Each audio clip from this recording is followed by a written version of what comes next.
So the next is the sale with the right to return. Somewhere we have discussed in some contract, entity sells the goods and service and also grants the customer to right to return the product on various like dissatisfaction with the product. In such case, consideration becomes the variable. Now you need to estimate. The moment consideration becomes variable, you have to estimate how many customers may not do it, how much value they may do it, all those things. Revenue accounting is very simple. Recognize the revenue for the goods which will not be returned. That every customer will not refund. You are given as an offer as like a marketing offer, but you know that everybody will not refund. So who you think will not return, you recognize, pass the entry for bank to revenue, and recognize a refund liability for those which is expected to be returned. It's like a contract liability. You call it refund liability. Now, since your inventories are with them, you have to recognize an asset which is inventory with customer and recognize credit to COGS, because that much when you sold, you have passed COGS to inventory. So now ulta, but which inventory? Not inventory to COGS, inventory with the customer to COGS. For its right to recover the inventory, and entity shall update the liability at each reporting date. Check is there any change in the estimations. Now exchange of one product for the another of the same type, quality, condition are not considered as a return. That means you have given one offer, within next 30 days you can return it.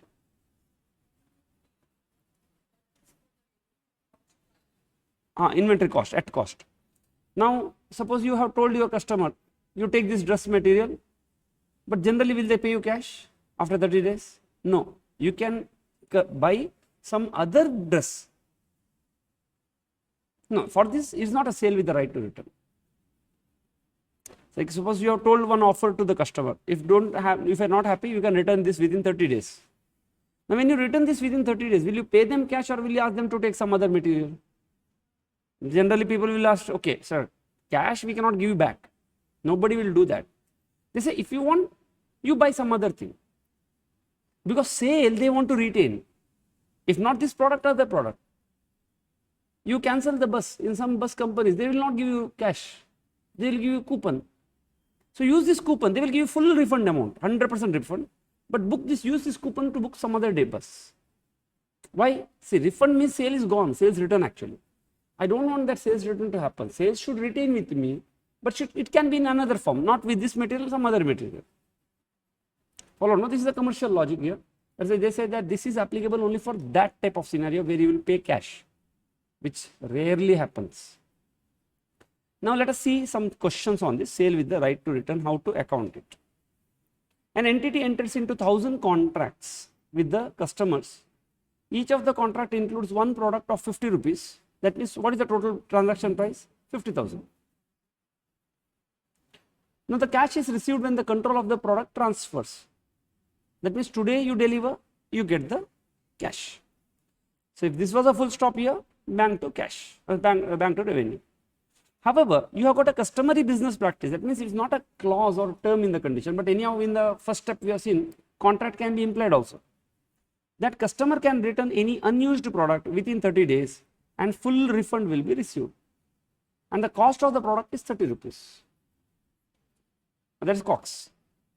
Now entity applies requirement of 115 to a portfolio of 1,000 contracts. Why? Because they say that, look Baba, if it's one contract, you will estimate expected value method or most likely method. But when you have got a portfolio of contract like 1,000 customers, individually will you sit and analyze who will return, who may not return. So you apply the contract of 1,000 contract as a whole as per para 4, not relevant and all. We will not never discuss paras and all in FR, at least except one or two places. The effect on the financial statement upon requirement applying portfolio would not differ. That means what they are trying to tell here, look, if I would have analyzed individually versus all 1,000 I would have analyzed as a whole, the difference would not have been too much. That means okay, this client, this company opted to evaluate each contract individual as a portfolio rather than individual. Now since the contract allows to return the product, the consideration becomes variable now. You may return something. The estimated variable consideration to which entity is entitled to. The entity decides to use the expected value. So it has become a variable consideration. So since it has become a variable, you have decided to use expected value method to be applied on the portfolio as a whole. This is very similar to your expected, what is it called, loss, ECL, on the customers, portfolio of customers in 109. Because its method expect to predict the amount, using expected value method, they estimated that 970 products will not be returned. Only if you sell 1000, 30 products will be returned because it remains unused. The entity estimates that the cost of recovering the product is immaterial, that you have to make a provision for it, and the returned product can be sold at a profit. Determine, otherwise you should make a provision for the diminution in the value of the inventory. Determine the amount of revenue, refund liability and asset to be recognized. In the exam question as given in the updates, they have asked to analyze the terms of the revenue. So here they said determine, which is missing here, but in the exam they will ask you analyze. So what is your answer here? How much is my, okay, if I have to pass an entry, theory part you will study that. Let us finally look into the journal entry. What journal entry I would have passed? Okay, I have to show you the question now. Let us discuss about the journal entry. How much, what is the journal entry I would have passed? Bank account is 50,000. Okay, to revenue how much? How did you get 40? How did you get 48,500? 970 into 50 rupees. Then to contract liability or refund liability. Then, sorry? Yeah, 30 into 50. But at the same time, you need to pass one more entry. Your inventory is with the customer. So first of all, you would have, at this time, you would have passed one more entry, COGS to inventory. How much? 1000 product into the cost is how much? 30 rupees. 30.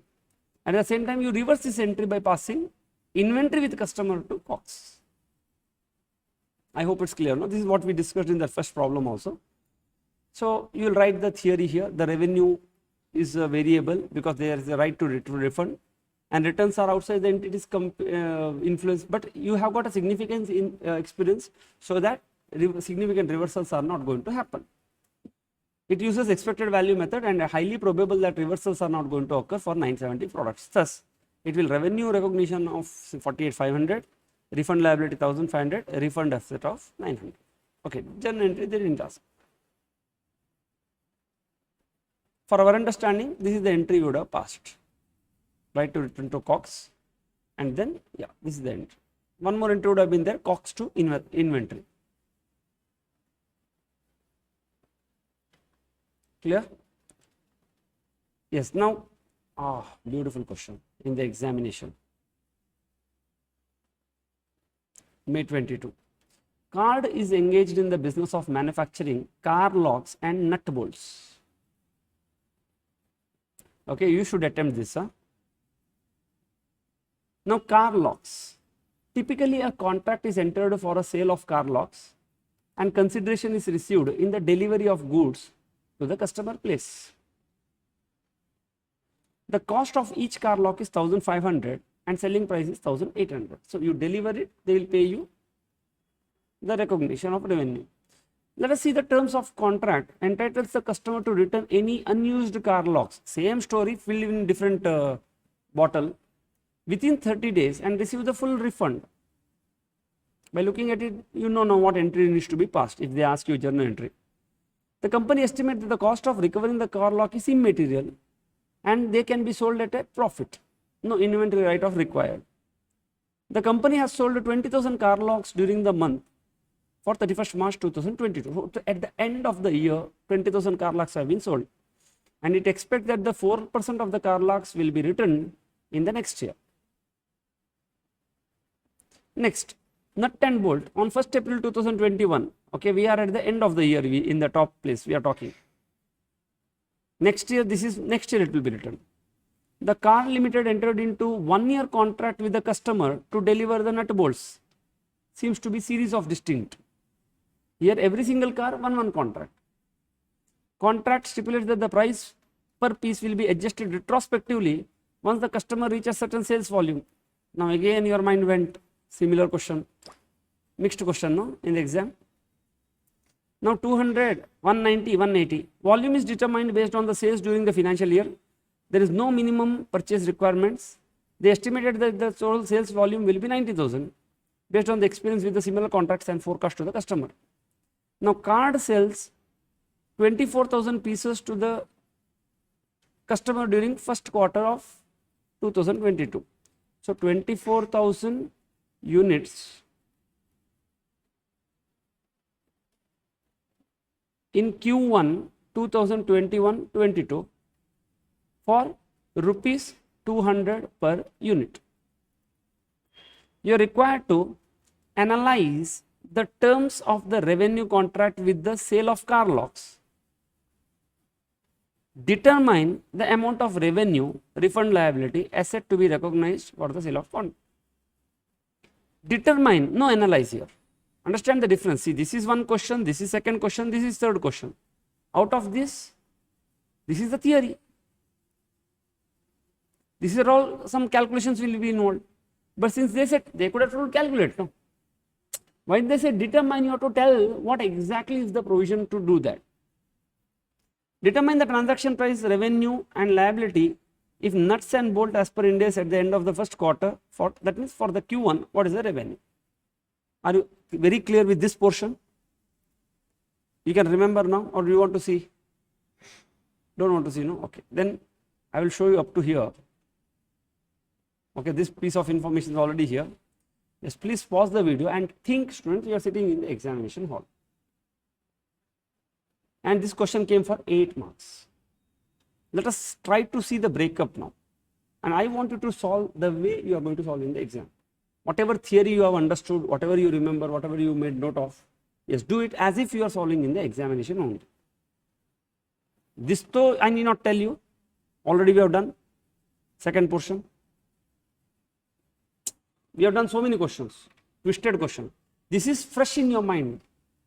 Okay. Yes, so please pause the video and do it. So nice question in the exam. Nice flavor, right? See, you know things, students. See, in the exam, how do you interpret this? What is required? They asked you, analyze this contract. What is your analysis? Have you written the word called this is sale or return? Okay, so car lock, okay. So first you say that CA Limited applies the requirement for a portfolio of 20,000 lakhs. Expect that financial statement will not differ materially. Since the consideration is variable received from the customer, he returned the product, consideration is variable. And we are going to consider the probability. Certain probabilities are outside the influence. Uncertainty will be resolved within short period of time.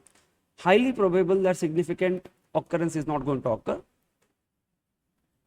Yes, see, if you would have written, this is a case of sale with the right to return. Is that word available in your answer? Now analyze the contract, and if you see nowhere they have to use that word, sale with the right to return. So when you analyze this, you should say that in this, see, one thing is you should say this is a sale with the right to return. Do your answer has got a key called a variable consideration? Because the moment you say analyzing the contract, the moment you say the contract is a, then what is the fun in analyzing that? What is the fun in telling that it's a variable, it's a right to return? Then you should say, I have got a consideration which is variable. The moment you say variable, by default, any analysis will start with the estimations. Did you say that we are going to estimate the variable consideration?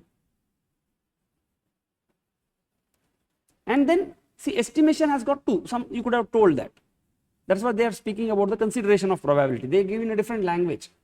But for me, okay, if you say analyze this contract, forget everything. By looking at this contract, I would have told, look, in this contract, the consideration is fixed. But since there is a right to return, this is a sale with the right to return. Even though I don't use that nomenclature, also fine. But what is the crux of the sale with the right to return? That it makes the consideration variable, which necessitates estimation and re-estimation every period end. This is one, what is that called, one standard answer I would have given for this type of questions. No problem. If you are not written, how much marks? Maybe I am expecting some 2 marks. Let us go for the contents. Now they said determine the revenue. Did you get revenue? 3 crore 45 lakhs 60,000. Refund liability of 14.4. Asset of 12 lakhs. Okay, 3 marks. Okay, tell me, where did you miss? Any mistakes here? Asset not 12 lakhs. This is the, see, how much 20,000 is sold. That's why 20,000 minus 1,800 you will recognize the revenue. 800 people are going to refund. And to that extent, are you not going to recognize inventory with the customer? They didn't ask me journal entry. See, that's why if I tell you at this point of time, whenever they say determine, they expect one leg of that particular chapter. Same thing they say, determine the accounting of this thing, what is that called, financial asset.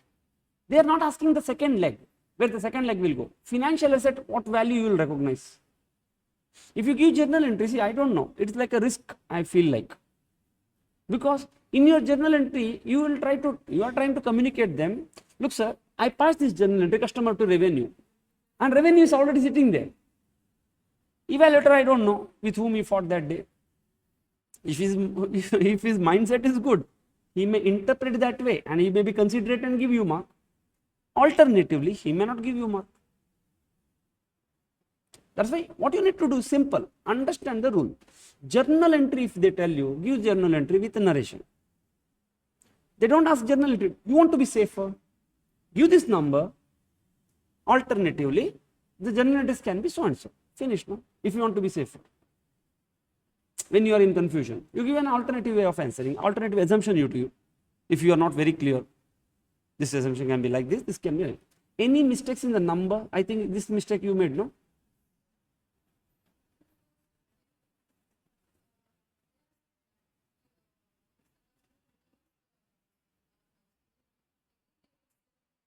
That is who means this 800 if they return, okay, when they return it back, is value is diminished. If it is, then you have to make a provision for diminution in the value of inventory. Why? Because you have created one ROU at right with the return with the customer 12 lakhs, no? But when they give you back, the value of the inventory is less than 12 lakhs.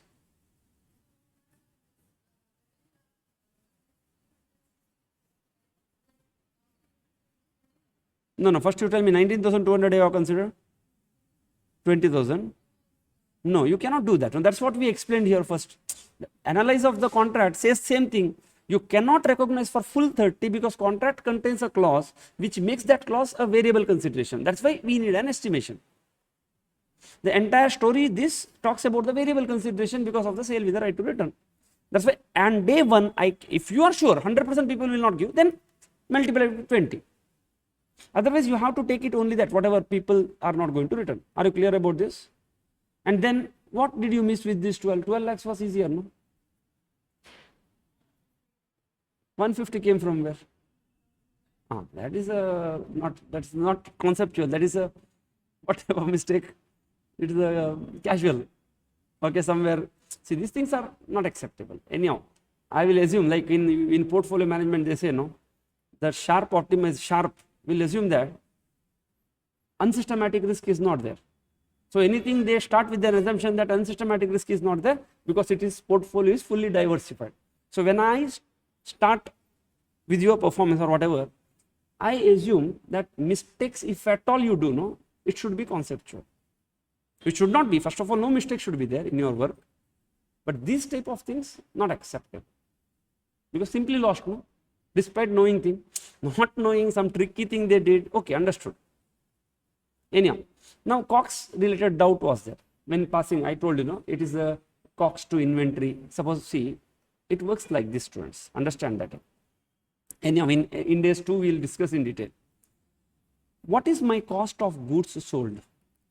What is the equation for cost of goods sold?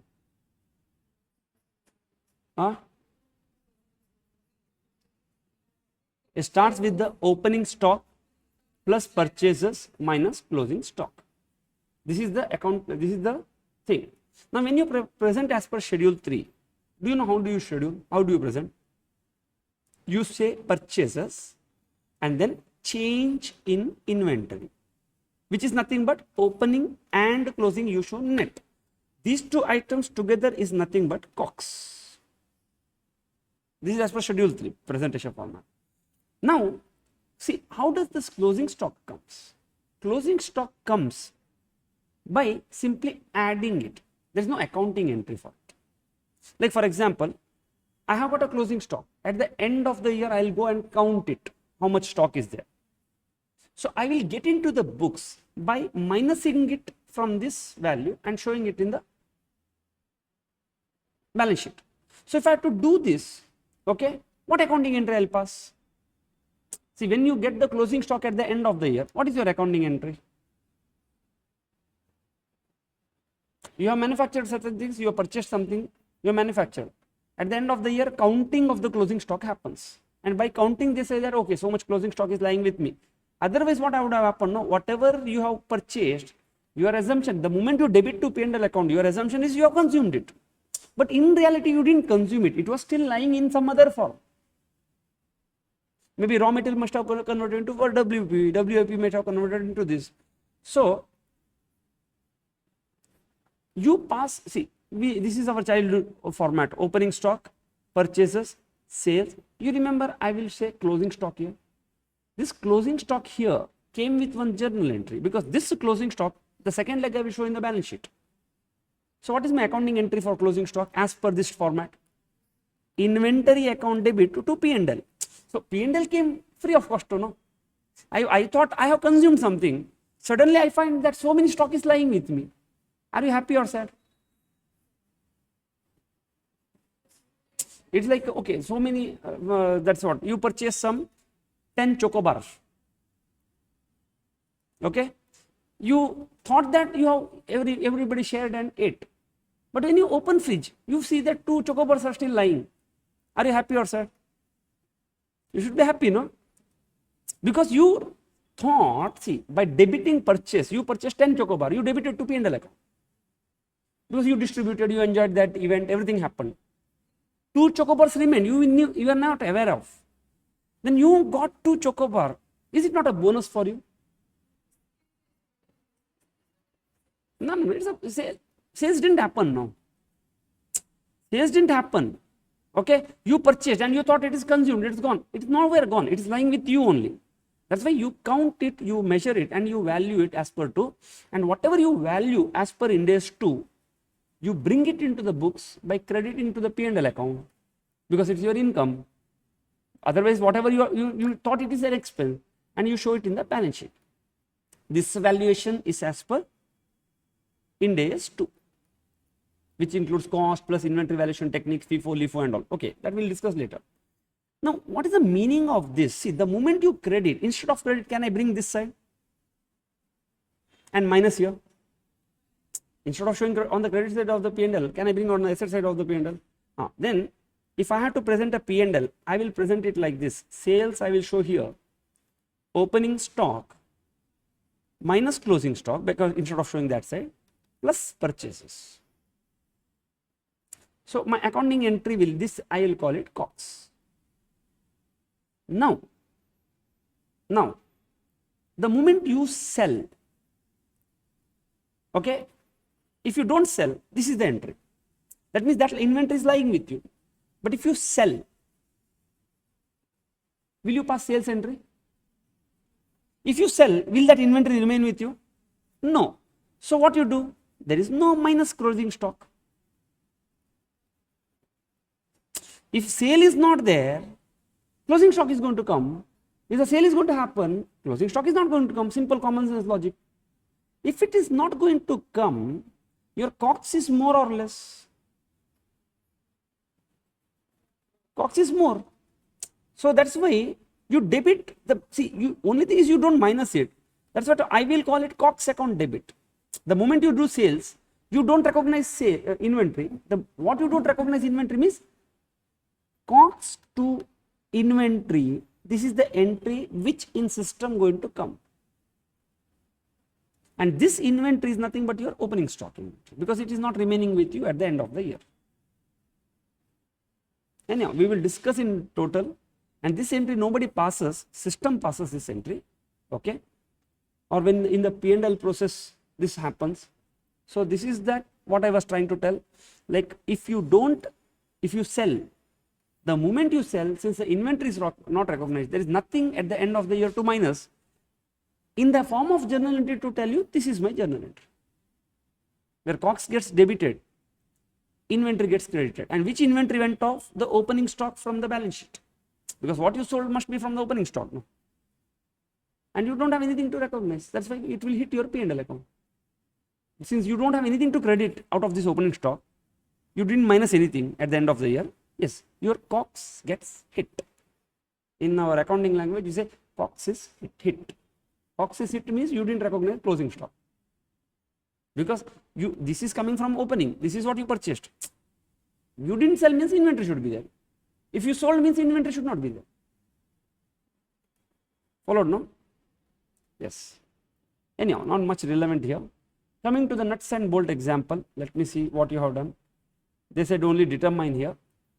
The transaction price they have to ask you to determine. Okay, so since the estimated cumulative sales volume is 90,000, the nut and bolts transaction price is 190. Have you told the transaction price of nut and bolt is 190? See, you cannot multiply one. Did you multiply 190 with something? Transaction price is 190. No, that's the fixed price. That you have to see how many contracts, because there is a amount payable to the customer. Otherwise, you see if this slab rate was not there, what is the transaction price? 200. But since that 10 rupees is maybe the amount payable to the customer, which he doesn't know until he crosses that slab. From your perspective, 990 is the transaction price. He will sell at 200. Sorry? Contract liability. Contract liability. Because you need to pay him in the future, no?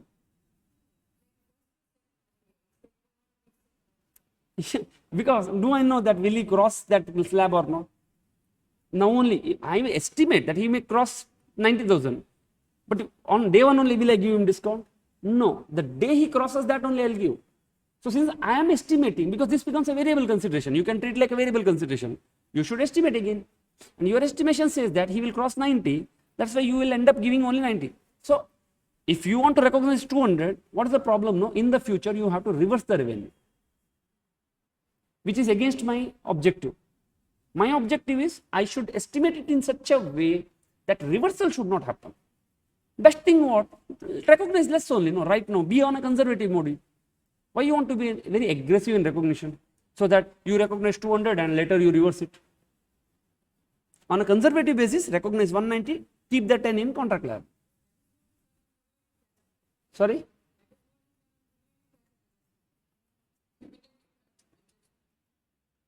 Cumulative catch-up adjustment when the estimation is going to change. You estimated 90, but hardly you may purchase 20. Then you, whatever you kept in contract liability, you transfer to the revenue. No, he went to the third slab.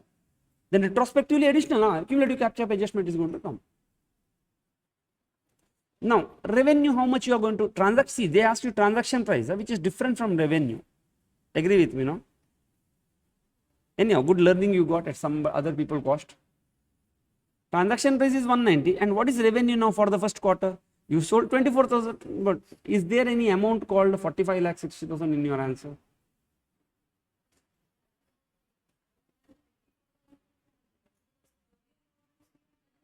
See, Baba, this is what they do, no. They give you that impression as if it is the same question.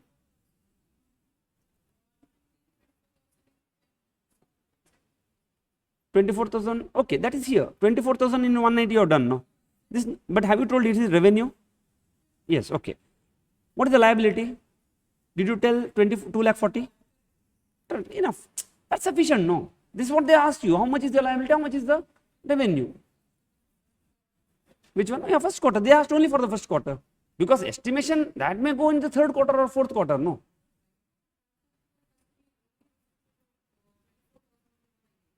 See, 24,000 is when actually happens. But 24,000 into whatever happens, no, that can, what happens, 24,000 into 200 happens.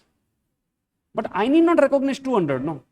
If the slab related was not there, I would have passed same entry, and this question they would not have asked you in the examination. Because of the slab thing, the 200 becomes variable now. And the moment it becomes variable, I have to estimate. And what I estimate, he will reach that slab. And is that, if I take 190, is it that reversal is going to happen? No. But if I right now, if I take 200, reversals are going to happen in the future, which I should avoid. This is called the objective of your estimation.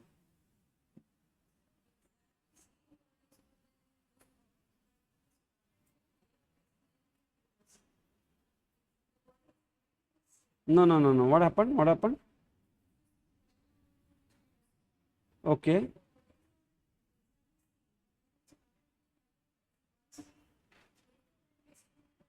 Question number 2, row. Wait. Let us compare now.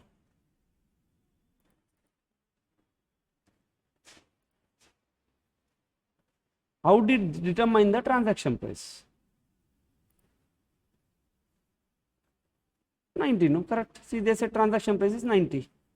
Please open question number 2, students, and see that question number 2 says RTP of May 20, or second question, how to determine the transaction price, and they've said very categorically the transaction price is 90. Cumulative catch-up adjustment if your estimations are going to change. See, cumulative catch-up adjustment is going to come when I'll tell you. See, you estimated how much on day 1? 90,000. So you thought you will be end up with 190 only. So even though he pays you 200, you end up recognizing 190 only and keep that 10 in the contract liability. Suddenly in the second quarter, he acquires one subsidiary and the demand will go to 1 lakh. Now he is in which bracket? 180, but already 24,000 you have recognized at 190. But are you not supposed to give one retrospective discount for the previous sale at 180 now? Because 24,190 will hold no more time. Now since your estimation changed and you have to give 24,000 into 10 rupees refund, that will get adjusted in the next quarter whenever this sale is going to happen. It's like a reversal. That's what they say when you estimate, no? See to it that be more conservative so that reversal things are not going to happen. At least this is at least okay, 10 rupees. What you would have recognized the revenue at 200? 20 would have got reversed. People will lose trust over your estimations then. Auditor will not accept only whatever estimations you give. You will call one expert there and you have to pay this auditor's expert fee.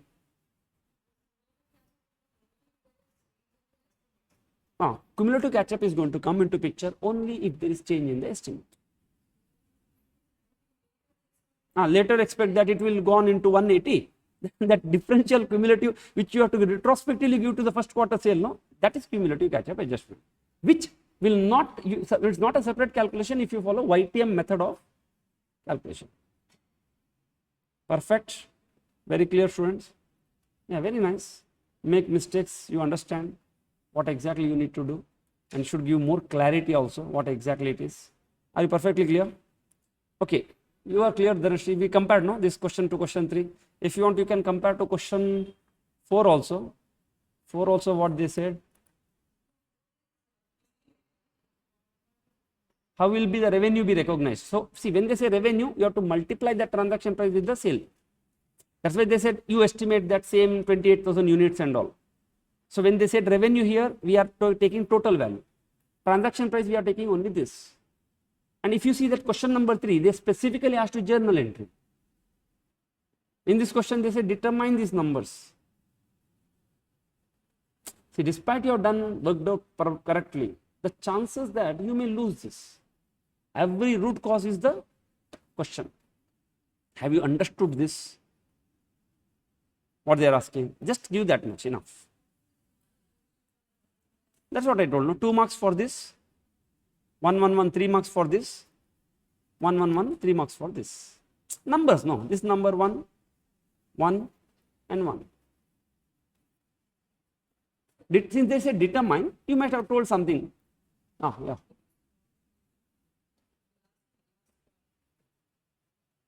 The card will be recognized how much you received? First 50,000 units sold at 200 rupees, where 10 rupees is the contract liability until cumulative sales reaches the next pricing level. Accordingly, the first quarter, you recognize 24,000 nuts into 10 rupees. 2,40,000 is your problem. 2,40,000 because 24,000 nuts you sold, no. Your estimation you will reach 90 when over the entire year. Perfect. Next, no, next, see, you will keep it in, what is your accounting entry? Bank account debit, how much? 24,000 into 200. To revenue, how much? 24,000 into 190. To contract liability, how much? 24,000 into 10. Next time, if you have to give the discount, then you will say contract liability account debit to say bank or whatever, if you are going to give the refund, because he will ask the refund. So contract liability account debit to bank. Because 10 rupees you have to pay him extra, because your discount is a retrospective discount. Yes, any other mistakes? Okay, are you clear now? Are you very clear about the question? And see, this is exam question. That's what I tell you. If you are not sure, at least other chapters you please do it. But when it comes to revenue recognition, if you know it very well, then only you spend time on this, otherwise you do it later. Did I tell for any other chapters? No, this chapter I will tell you, it is like this only. They will catch. Anyhow, see, your probability, since you have understood it, your probability is very high. That's why if you know very well, touch it. Otherwise, just do it later. No, whatever you get it. There are so many other beautiful questions. Okay, an entity enters into a contract to sell 10 units of product at 100 per unit. The customer has the right to return the product. If he does not, will charge. If he does so, it will be charged 3% restocking fees. Restocking means, see, I got into one uncomfort. Like you took some material. After 30 days, you come and say, I don't want this. All right, now restocking is again I have to take and put it in some container. No? So for everything, if you return to me, I will deduct 3 rupees out of 100 and pay you 97 rupees. This is a new example, okay? Now the entity estimates that the 10% of the units will be returned. That means 90% of what I sell will not be returned. Now how the above transaction will be accounted? Entities sometimes charge a restocking fees when the product is returned. This fees may be levied by the entities to compensate for repacking, shipping, reselling, some nominal amount. Because in examination, this question may come with this restocking example. Simple, one line they will add, 3% is the restocking fees. What you will do? Now, restocking fees for the goods are expected to will be included in the estimate of the transaction price at the inception and record of revenue or as the control of the goods transfer. Say for example, how much revenue I need to recognize? Simple. You have sold how many units? 10 units you have sold. Will all 10 will be returned? No. How much will not be returned? 10%. So 9 units into 100. So 900 rupees. And add repacking, restocking fees, because you are not going to 1% will be returned. It is 1 unit into 3 rupees. So your total revenue will be 9. That means today's day only you know that so many people are going to return. See in the previous example, this 1800, when you say how much is the revenue here, you say 24,000. So not here, I am sorry, because the sale with the right to return is here, no? If there was a restocking fees here, what is your revenue? Revenue is 1800 into 19,200 who are not going to return, plus 800 are going to return, plus whatever restocking fees they are going to tell.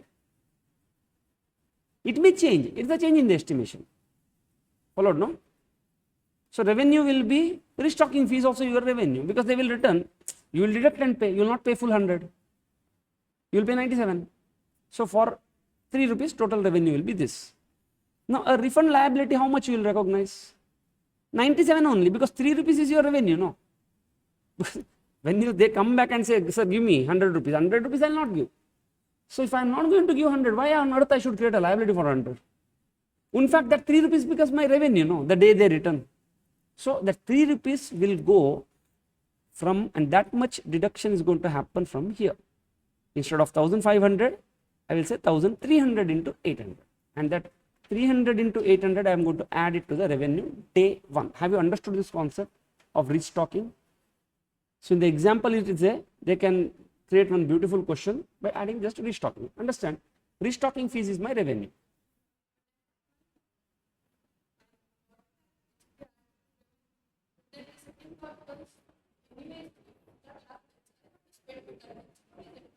That is different. No? That will go to the P&L account. No, and that can you pinpoint and tell? Restocking means you have to pay somebody to lift that material and keep it in the godown. Are you not paying him salary?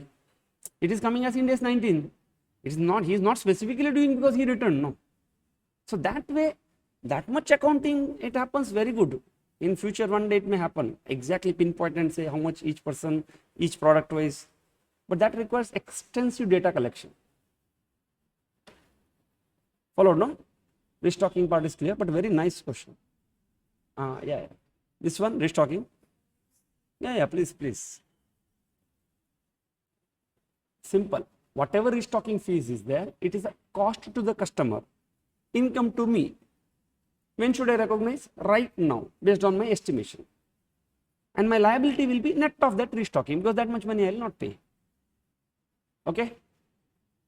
Clear, no?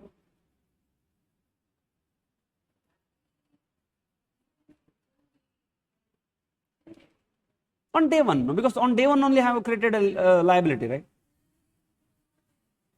Yeah, it is revenue. Even though you return, when I never pay him 100, why I should take liability 100?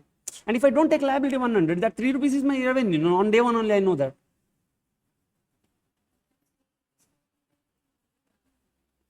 Because that is what I estimate to be returned. If they say 20%, I will reduce here 8 and here will bring 2. Restocking fees is only on the returns. No? How much you estimate to be returned, that much only you take. Yes. Okay.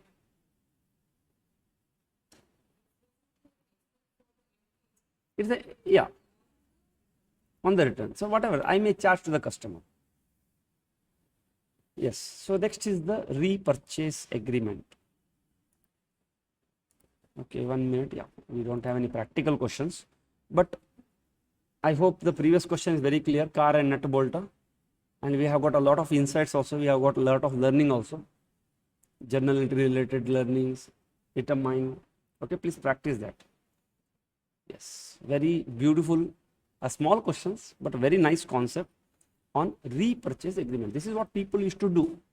Repurchase means I will sold you and I have entered into one more contract to buy from you. It's like a sale and lease back type of thing. Now, repurchase contract in which entity sells an asset and also makes a promise or gives an option to repurchase the asset. Then this is a play, no? You are playing now. So, repurchase can have 3 forms: forwards, call option, or put option. Is there any other form? No. So, you have sold. Have you entered into any contract with whoever you purchased that they will buy it back from you? No, generally they don't do. Suppose if second purchase you want, exchange offer will be there. But the same material nobody will agree to buy from you. Then why on earth people will enter into this type of arrangement? You have not come across anywhere. You have purchased a mobile phone. Did that at the same time you purchased? Did the store owner told, sir, if you don't want, give me at this price? Has you come across?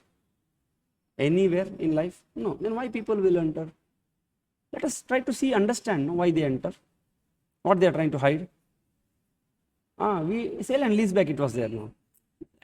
It's all similar. That's what 159 is told there also, lease also.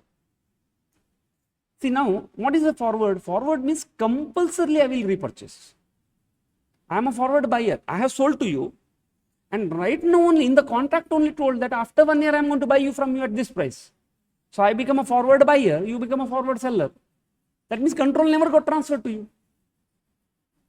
It's going to come back to me. Or call option. That means I have got a right to buy. You became an option writer. I sold my asset to you. I am buying one call option from you. Or I have sold one asset to you and given one put option to you so that you can sell it back to me if you want. Understood three forms? Now, other than these three forms, there is no other forms for repurchase. So, I will repurchase it in the one of the three forms. Okay. Now, how to account? See, now call option and forward I will club together, and this I will put it separately. Why? Because accounting of a forward and call option is same, because control never transferred. I didn't transfer the control to you only. So, in case of a forward or call option, control got never transferred, because at the end of the year, customer either has to return compulsorily or customer has got a no choice to retain it. Why? Call option is the entity, no? That's why you have to account it. Forward or call option should be accounted if as a lease contract as per 116 or as a financing arrangement. You should never pass revenue recognition entry. Same thing, there also same. Now, if the entity's repurchase price is less than the original price, it is lease. If the repurchase price is more than the original price, it is financing contract. Now, if it is lease, okay, that means what must have happened here? You have got a lease income, you are a lessor, and you have not sold the asset. You have given it on lease, but what you are telling? Lease contract, sorry, sale contract. It's a lease, no, it may be an operating lease. At the end of the year, you are going to get the asset back, or it's a finance lease. How many conditions are there from the lessor's point of view to classify whether it's an operating lease or finance condition? Oh, very good, very nice. There are 5 conditions. What all those? Question is clear, students? Other? From the lessor's point of view, the lease can take only 2 forms. From the lessee's point of view, lease is only one, either lease or not lease. As per 116, for lessee it is lease or not lease. But for lessor, it is finance lease or operating lease. To classify something as a finance lease, there are 5 conditions. If any one is there, it's the finance lease. What are those conditions? Most of the, okay, lease term is equal to the life of the asset. Present value of the lease payment is equal to fair value. Very good. Third.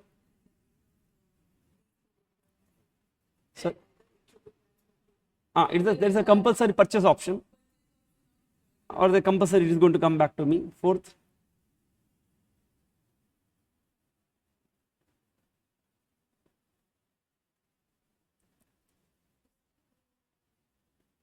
Risk and rewards, no, that risk and rewards, I don't think so it is there.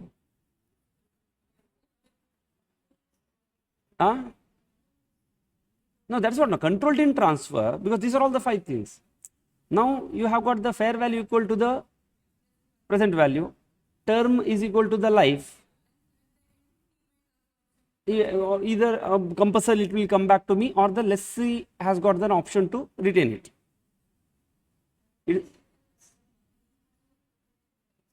No, not that. The asset is of specialized nature, that you build it only for this customer, other than this customer nobody else can use it. And last one, come on, specialized asset. That asset is so customized, no one else can use it.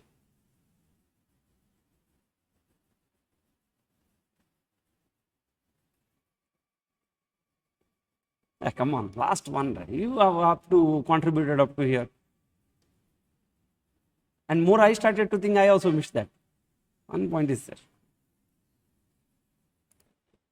Yeah, in fact, we clubbed this together. It is the purchase option, compulsory purchase, or there is a option to, it is going to come back to me, or this. Okay.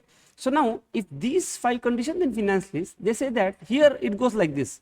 If there is a forward or call option with the entity to get it back, and if the entity repurchases is less than the original price, it is the lease, else it is financing. And if it is happening to be financing arrangement, if it is happening lease arrangement, you account it as an operating lease, because it can never be on. That's why we discussed about this finance lease thing.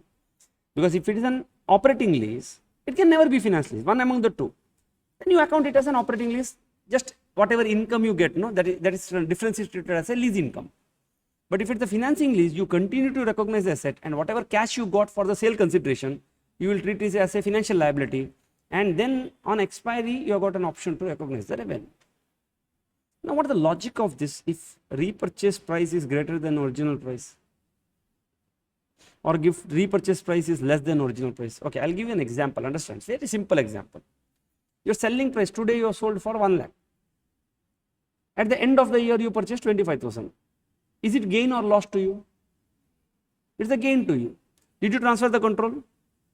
Did you transfer the control? No. What is the nature of the gain? It's the gain from operation or gain from lease? That's why it's lease income. That means it's an operating lease. You gave your asset to one lessee to use it for 1 year.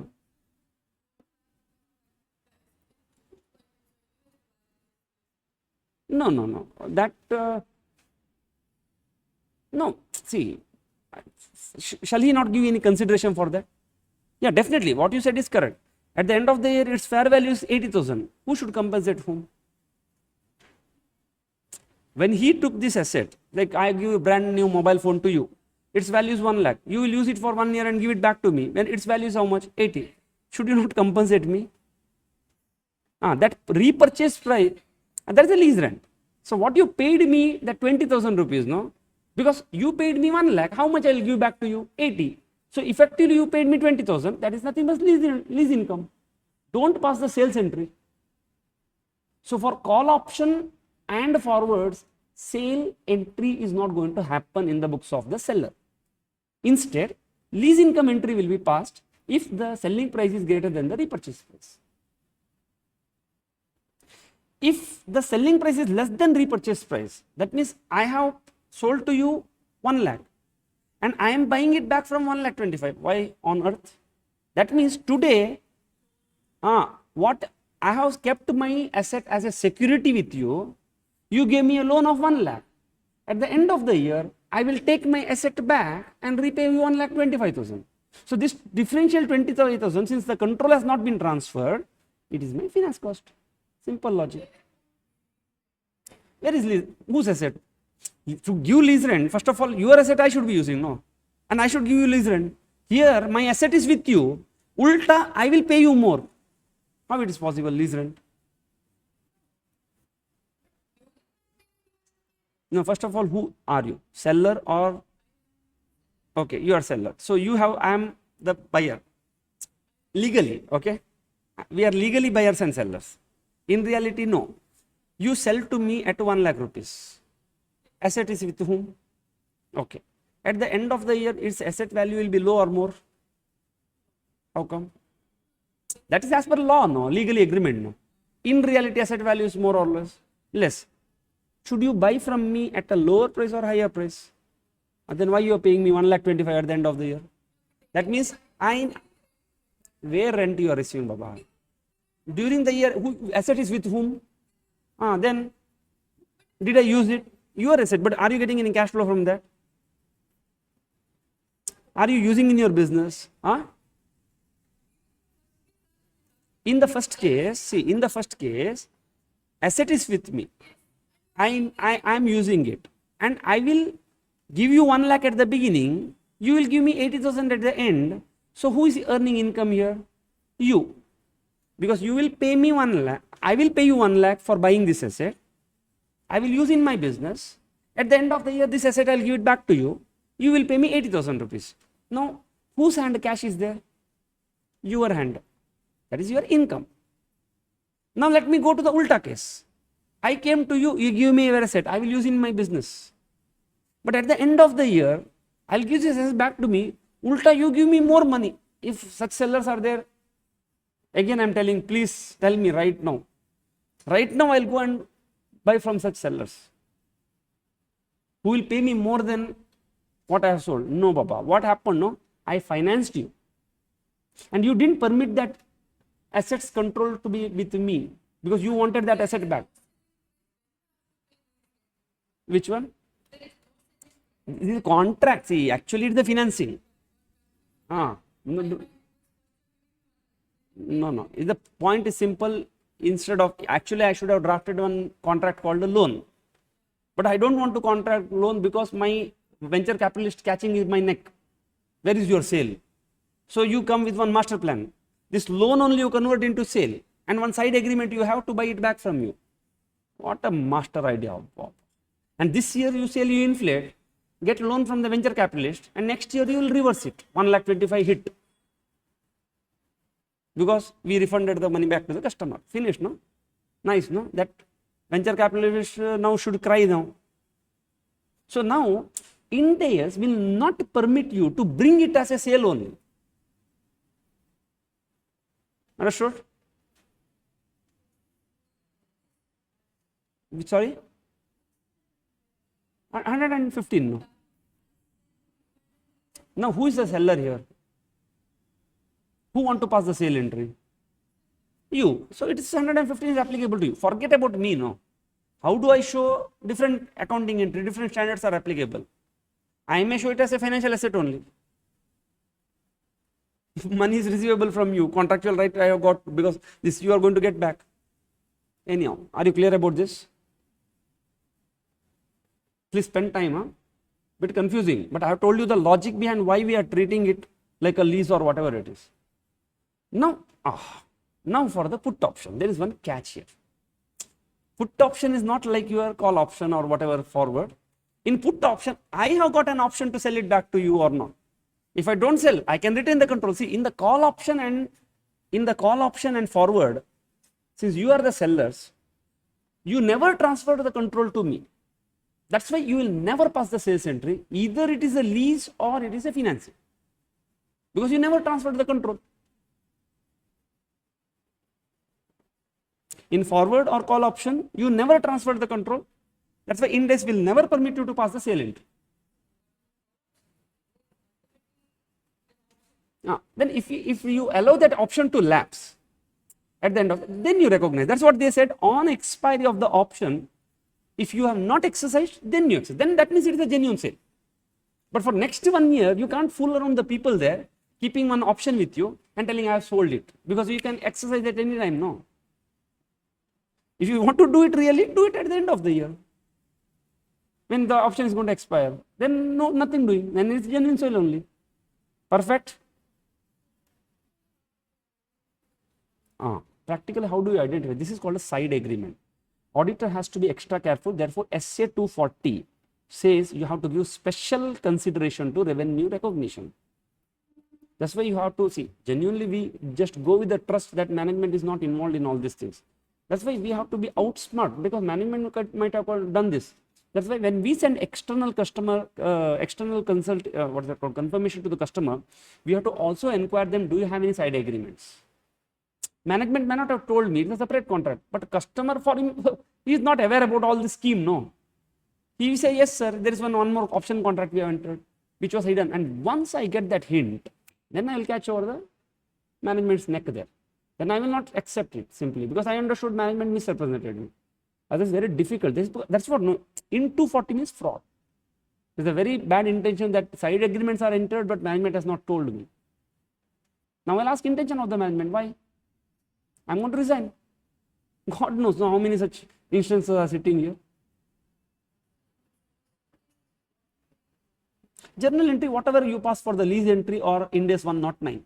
So for this, if you treat it like lease, you will apply 116, whatever journal entries as per 116, here 109.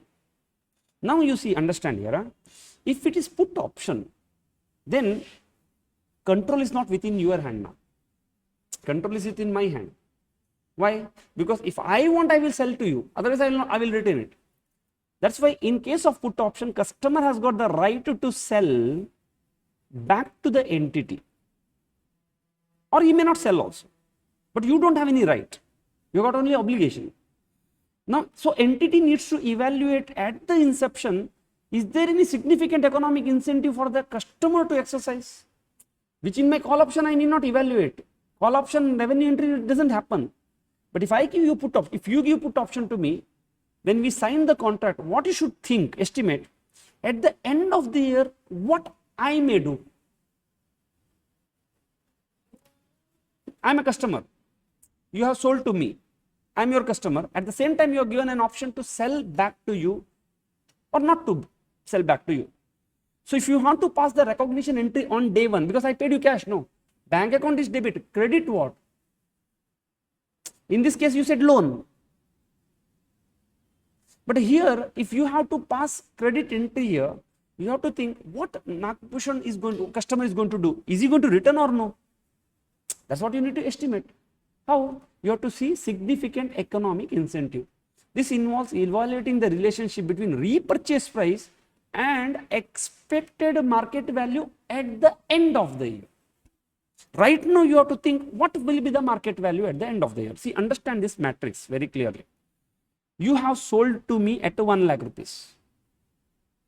At the end of the year, you have agreed to buy. You have given me a put option to sell back to you at 80. Now, who is making a profit here? Seller.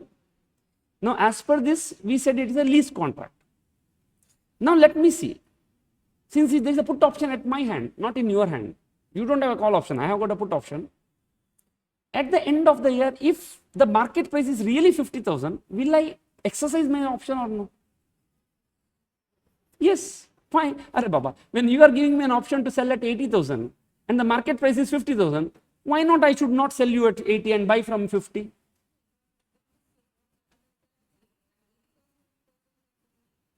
See, you are seller, no? You are seller, right? Today's day, you sold to me for 1 lakh rupees. And you have kept bank account debit. But to 2, you are not sure. Because as per the contract, I can sell you back to you at the end of the year at what price? 80,000. Now you think at the end of the year, what may be the market price of my equipment? If it is 50, will I exercise? Yes. That means control will never get transferred to you, transferred to the customer. Definitely, if the market price is 50, why on earth I will not sell back to you at 80? Because market price, I can buy another similar equipment from the market at 50, no? So since control only didn't get transferred, it is lease income, just like my same.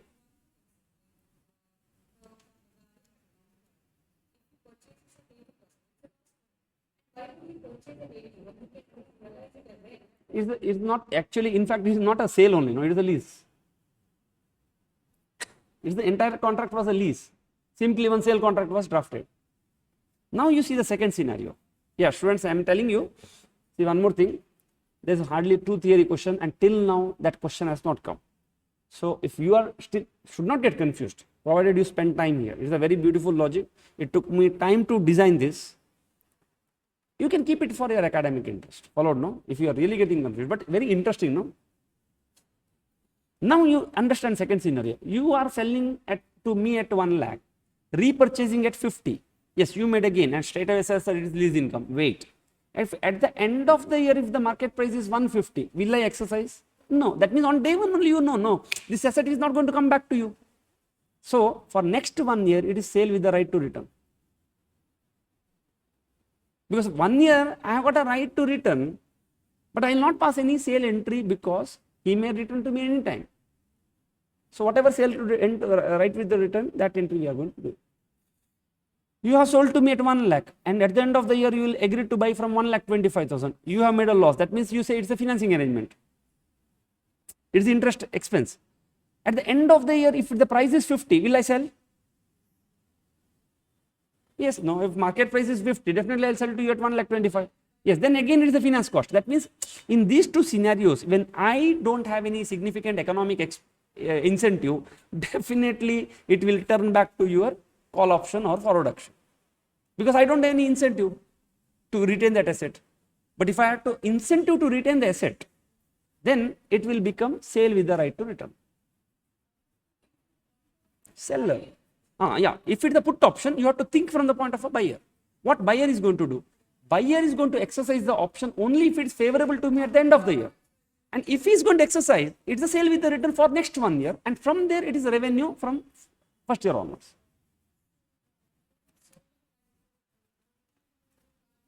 Bank to contract liability.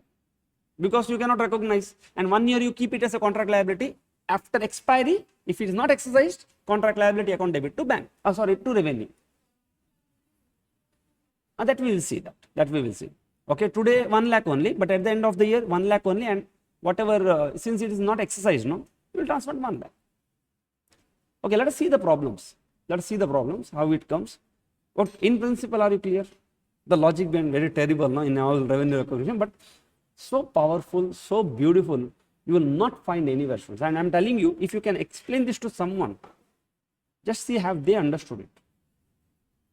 It's not everybody's cup of tea, this understanding this, no. And this gives you a distinction, because any interviews, if this question comes, you tell these things along with the logic there, why it is done. That you see, then you see how see, for me personally, this is the third subject I am teaching now. Now, the confidence I am feeling from inside, no, that even my AFM and audit also didn't. Audit is my strength. That is my core strength. But the confidence with this subject is giving me now, even those two subjects also failed to give me. I can feel that, what I am teaching, what we are discussing. Anyhow, you please maintain. Okay, let us go to the repurchase agreement. So, question number 50. See, so many theory questions. An entity enters into a contract with the customer. See, in a worst case scenario, please study these questions. If you have not understood the matrix, you understood, please practice it. Entity enters into a contract for sale of a tangible asset on 1st of January for 10 lakh. Everybody thought it was a genuine sale. So, cash is received. But the contract includes one call option that gives the right to the entity to purchase the asset at the end of the year by paying 11 lakh rupees. What type of arrangement it is? Finance cost. Okay. The finance arrangement. Perfect. Understood? This is the, you have to practice. If you are not get, no problem, Baba, but practice it. Just looking at it, say, yeah, this is a finance arrangement. Now you say that the control is not transferred only because of the call option, and your selling price is more than the repurchase price, so finance cost. So accounting today, whatever you recognize, you should recognize as a liability, and the difference should be purchased as treated as a finance cost. For your understanding purpose, accounting entry will be cash to loan, loan to finance cost to bank, and if it's not exercised, then loan to finance cost to revenue. And revenue will be 11 lakhs what you are going to recognize, because that's what you are going to pay. That's what the customer is going to pay you. Oh, wait. If it's not exercised, yeah, but finance cost will come, no? No, but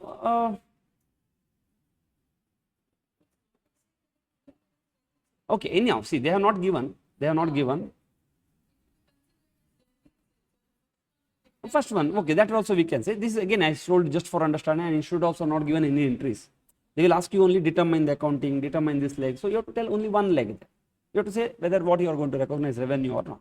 Again, see, these are all subject matter of interpretation. Somebody can say no, sir, it is part of revenue. Somebody say it's some other revenue. So just leave it. I just gave these entries for your flow. Yes, an entity enters into a contract with a customer for sale of tangible assets on first for 1 lakh, 10 lakhs.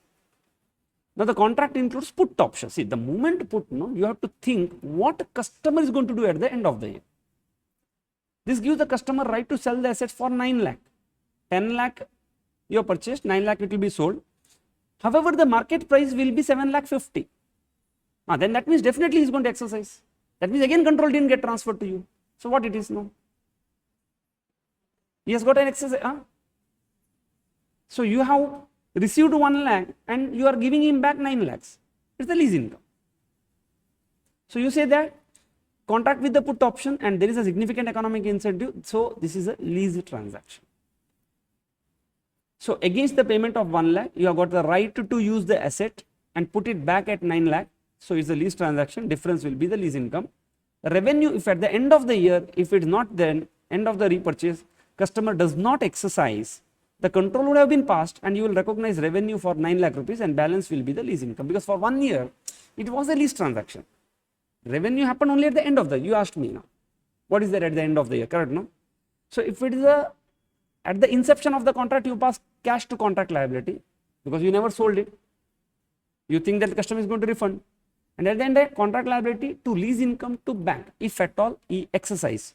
And if it doesn't exercise, sale happens when now or end of the year. At what price? 9 lakh. And for 1 year using this asset, you have got the leasing. Perfect? Yes, done. Hardly 1 or 2 questions, but very tricky. Other all things are simple. Yes, so next concept, last 2 more are left. Bill and hold, a very small concept. Have you heard about bill and hold? What is that bill and hold?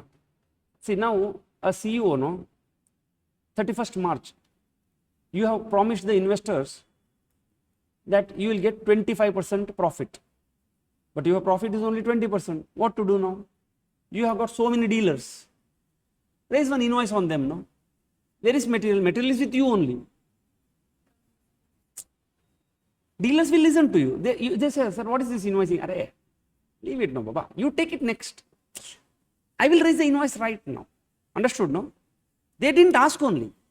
You raise the invoice, material you are holding it, and you will deliver it subsequently. Cut off, where is the principle of cut off here? Your material you are stocking with the dealer there. Understood this arrangement? This arrangement is called the bill and hold. And it, see, 115 is applicable to a seller. Seller want to sell. Customers are not there.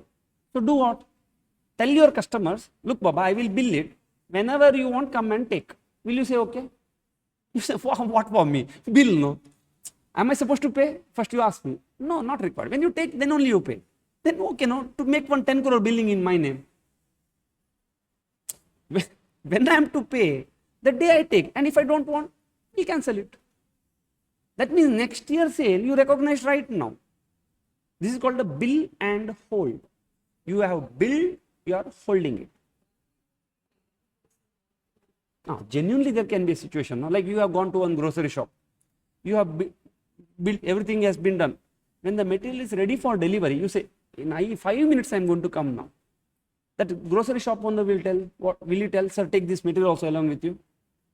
What you will tell the grocery? Sir, just keep this material here. In 5 minutes, I have got some half an hour work. I'll come and finish and do my half an hour work and then I will take. Will the grocery shop owner will say okay? But have you observed what they do? Because that is a genuine bill and hold. Billing has happened, material is still with the grocery shop owner. Now what did you say when the delivery is going to happen? Sir, I don't want to hold this and roam around in the market. You keep it with you. After half an hour, while going, I will take this material and go. That is also genuine bill. So should he not recognize revenue? Now did you observe that grocery shop owner does certain things? Have you observed? What is that?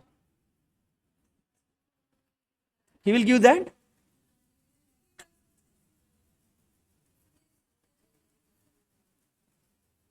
Okay, the next time observe. Just today only you simply go and tell, sir, just I'll come now. Just try now and just observe what they do. Just observe.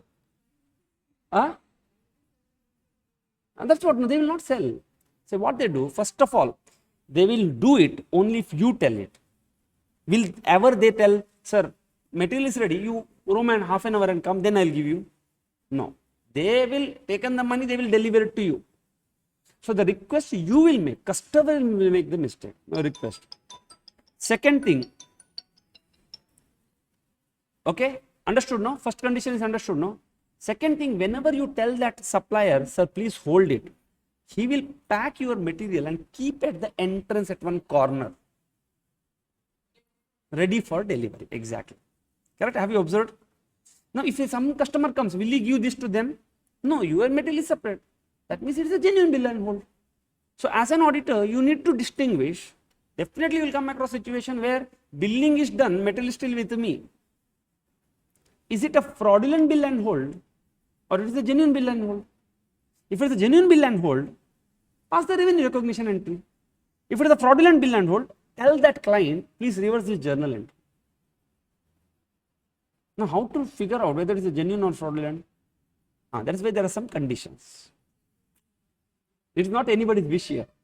Now, bill and hold arrangement is a contract in which entity bills a customer but physically retains the possession of the product until transfer to the future. Like I told you, no, such contract because the customer lacks available space, money is not there right now, whatever, XYZ reason. Now, revenue recognition, generally the revenue recognition happens when the control is transferred. and my billing is ready, my product is ready, sir, I am done. Now, however, under bill and hold, the goods are still in the possession of the entity. So 115 says that still you can recognize the revenue if all of 4 conditions are fulfilled. In exam, this question has come. You have to write all these 4 conditions. 1. The reason must be substantive. That means the request should have come from the dealer. Sir, please bill me, but hold that material with you. It's not that you will call them and tell, I will bill it and whenever you want, you take. No, auditor will not accept it. Second, the product must be identified separately. It is tagged and kept separately. This is belonging to so and so customer. We are not going to touch it. It must be ready for the physical transfer at any point of time. That's why when you go in the market for 30 minutes, he will keep near the entrance. He will not go and keep inside there. Why? Because he knows that anytime you are going to come, you will pick and go. And the last, the entity cannot have the ability to use the product or direct to other customers. It is well packed and kept it. So he should not be in a position to use it and divert to any other customer. If all these 4 conditions are fulfilled, yes, you can treat it as a revenue even though the material is still lying with you. But there is one problem. Additional performance obligation. Another promise. Once I transfer the control to you, why on earth I should be holding it? Should you not pay me something like warehouse charges or something? One more promise is there, no? Why I should hold? That's why there is one additional performance obligation that is there any, that means transaction price should be allocated to that also. Otherwise, to hold that material, should I not charge rent from you? If I am not charging, that means it is one bundle of product given to you. What is that? Product A plus storing it for 30 minutes. Now, what's that? See, product A you can recognize when the moment billing is done. But that additional holding charges when you can recognize? After half an hour. No, it's over a period of time. I give you a small example, student, but this is what happens on a large scale in companies. So, custodial services has to be recognized. Okay, there is only one question, I believe. Just look at that question which came in the exam. Which see, same ditto question came in the exam, not even without any twist. An entity entered into a contract with the customer on 1st April for sale of a machine and spare. The manufacturing lead time for the machine spare is 2 years. So, it is going to take 2 years of time. It's over a period or at a point. Okay, we have to apply that condition and we don't know. Okay, because question is very simple. Is it a specialized equipment? Am I transferring? Or that 3 conditions we have to apply. Now, upon completion of the manufacturing, entity demonstrate that the machine and spare parts meet the agreed upon specifications and the promise to transfer the machine and spare are distinct. That means there are 1 contract, 2 performance obligation, and 2 performance obligation will be satisfied at a point in time. Why? Because none of the 3 conditions are fulfilled. That means when I can recognize revenue? After 2 years only, when I deliver. Why? Because none of the 3 conditions are fulfilled. 2 years from now, today contract is entered. I will start manufacturing something, nuts and bolts for you or whatever, machine and spares. But as per contract, if the contract is cancelled, I will not get anything. Have we done that? 10%, 10%, 80%. We said at a point. That means I will recognize revenue the day I will hand over the machine to you. On 31st August 2003, the day comes, 2002, 2003. Customer pays for the machine and spare. He will pay both, but only takes the physical possession of the machine. Now, bank account debit happens because he has paid full. But the problem is he has not taken both. He took only one. He inspects and accepts the spare. That means control got transferred. Acceptance of the material itself is one of the indicator of transfer of control. But request that the spare parts to be stored in the warehouse because it is very close to the customer's factory. Will say, can you keep it with you? Whenever I want, I will take it. Will you retain anybody's item like that? Somebody comes and says, I want to keep my bike. Whenever I want to take, I will take. In your compound, in somebody's bike, will you retain? No. Emergency basis, one day you will keep. Somebody is keeping regularly. What you will do? Charge rent. That's it. That's the way how the commercial world operates. Otherwise, somebody will allow. Now, the customer has got a legal title to the spare parts and can be identified belonging to the customer. That means the spare parts, his name is imprinted. I cannot give it to anybody else now. So in this process, they are telling one conditions are fulfilled. And that is what you need to tell. Oh, all those 4 conditions fulfilled. Furthermore, entity stores the spares in a separate section of the warehouse and are ready for immediate shipment the moment customer asks. The entity expects to hold the spare part for next 2 to 4 years and does not have the ability to use it or for any other customer. That means whatever I manufacture, I will use it only for you. Now, how company is going to recognize the revenue for sale of machine and spare part? Is there any other performance obligation? What is your answer? How do you recognize? You say, I will recognize at a point in time. Both will be at a point in time. But spare parts, will you recognize? Why? 4 conditions are fulfilled of bill and hold. Is there any separate performance obligation? Yes, custodial services. That means whatever transaction price you pay for machine and spare, you have to distribute between 3 performance obligations on SSP basis. Clear? Now, in the examination, they said determine how the revenue will be recognized for as per this. So, in the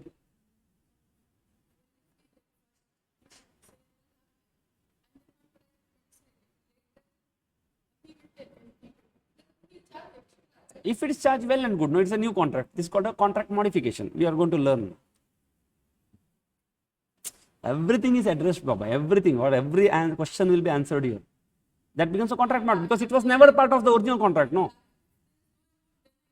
Then we need to allocate. If that is what one more thing in contract modification we are going to learn, because that becomes a new contract modification. If that new contract modification is for the new service and whatever you charge is in line with the market price, then that is treated as a new contract. Have we discussed this in leases? If your new space is added at a new SSP, it is a new contract. Otherwise, remeasurement, P&L, same story is going to repeat here. Determine how the revenue will be transferred. So, you say that in the given case, there is a control is transferred at a point in time, 2 to 4 years is there. So, there are 3 performance obligations: sale, machinery, spare parts and custodial service. So, how much sale you are going to recognize? Revenue, machine will be sold on this. So, on 31st March, you are going to recognize for this machine. However, for the spare part, since it is bill and hold, we have to check 4 conditions. Since all the 4 conditions are met, you are going to recognize on 31st March only, because both are at a point in time. But the custodial services, you are going to recognize on a straight line basis over 2 to 4 years. What is the amount? Whatever amount allocated to it. And it becomes a change in estimation, because I never thought that I have to give that additional service. Are you clear?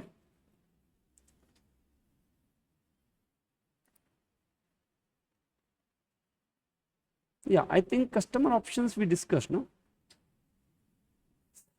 This is that customer options. We did one problem, no? That 40% discount. What was that under which we discussed?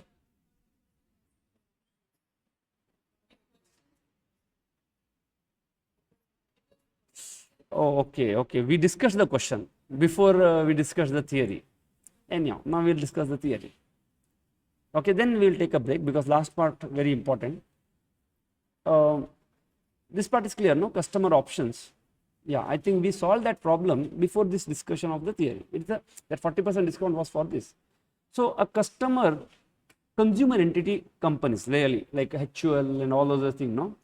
They frequently give certain options to the customer for additional goods and services, like discount coupon, gift card, loyalty points, buy one get one free.